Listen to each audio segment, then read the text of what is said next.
24 سال سے میں تراویح سنا رہا تھا، 24 سال، 24 تراویح ہو چکی تھی، رمضان المبارک کا 24 گزر چکے تھے، 25واں سال تھا، ظالموں نے مجھے رمضان سے پہلے اندر کر دیا۔ بار بار یہ خواہش ہوتی تھی کہ میری تراویح چھوٹنے نہ پائے، 25ویں تراویح ہے، 25ویں محراب ہے، لیکن رب تبارک و تعالیٰ کا احسان، اندر موجود سارے مسلمانوں نے یہ مطالبہ کیا کہ ہم یہاں جماعت سے تراویح قائم کریں گے، اور اب تک لوگ الم تری کیف والی تراویح کبھی کبھار پڑھ لیا کرتے ہیں، لیکن سارے لوگوں نے مل کر کے یہ اتفاقاً کہا کہ ہم پورا قرآن آپ سے سننا چاہتے ہیں۔ کیسے کیسے قیدی تھے، کیسے کیسے کرائم والے تھے۔ میں نے کہا آج میں ایک دن پڑھاتا ہوں، ایک پارہ پڑھوں گا، آپ کو اگر لگے تو بتا دینا، بھاری پڑ جائے، کیونکہ لوگ سارے کرمنل ہیں اور کئی طرح کے جرائم کیے ہوئے لوگ ہیں، نماز دین سے کہاں زیادہ رشتہ، کہاں ہو سکتا ہے یہ گھبرا کر بھاگ جائیں۔ ایک دن پڑھاؤں گا، اگر آپ کو لگے تو بول دینا، نہیں تو کل سے الم تری۔ پہلے دن تراویح پڑھائے، دوسرے دن سارے لوگوں نے کہا آپ نے ایک پارہ پڑھایا ہے، سحری تک بھی پڑھائیں گے تو انشاءاللہ کھڑے رہیں گے۔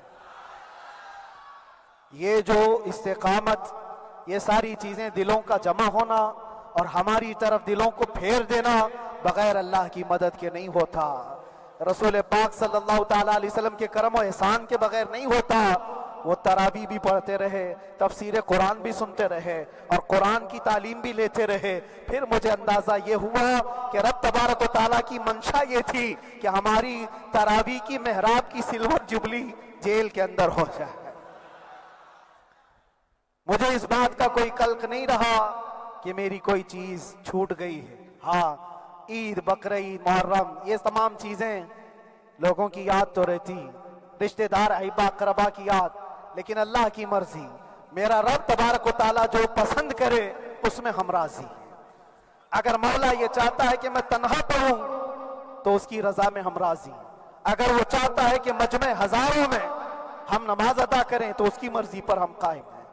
عزیزان گرامی وقار، صبر اور سکون کے ساتھ جو حالات گزرے اس میں سب سے بڑا کردار آپ سب کی دعاؤں کا ہے، سب کی دعاؤں کا۔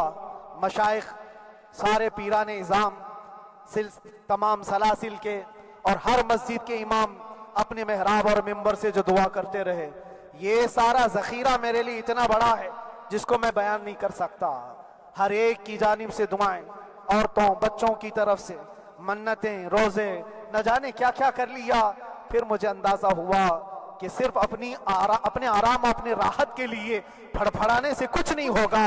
رب تبارک و تعالیٰ یہ چاہتا ہے کہ پوری امت مل کر کے اس فقیر کے لیے دعا کرے، اور اللہ تعالیٰ کو جب تک منظور تھا تمہاری دعائیں ہوتی رہی۔ بعض لوگوں کو یہ خیال بھی آیا، کچھ میرے احبا اقربا رشتہ داروں نے بھی کہا اتنی ساری دعائیں ہوئی، اتنی ساری دعائیں ہوئی، قبول کیوں نہیں ہوتی؟ ایک بات یاد رکھو، پوری دنیا مل کر کھڑے ہو کر دعا کرے، اللہ کی قدرت پر کوئی کام کرنا واجب نہیں ہے، اللہ پر کوئی چیز واجب نہیں ہے، اگر وہ اپنے فضل سے عطا کر دے تو اس کا احسان ہے، اس کا احسان ہے۔ اب چاہے وہ سال بھر میں قبول کرے کہ 5 سال میں قبول کرے، ایک بات یاد آتی ہے میرے عزیزوں، ہماری قید تو 8 مہینے کی ہوگی، ان بزرگان دین کی قید 8 سال 7 سال۔ امام محمد بن حسن عسکری 20 سال تک قید میں رہے، 20 سال تک اندر سلاخوں کے پیچھے بند رکھا گیا۔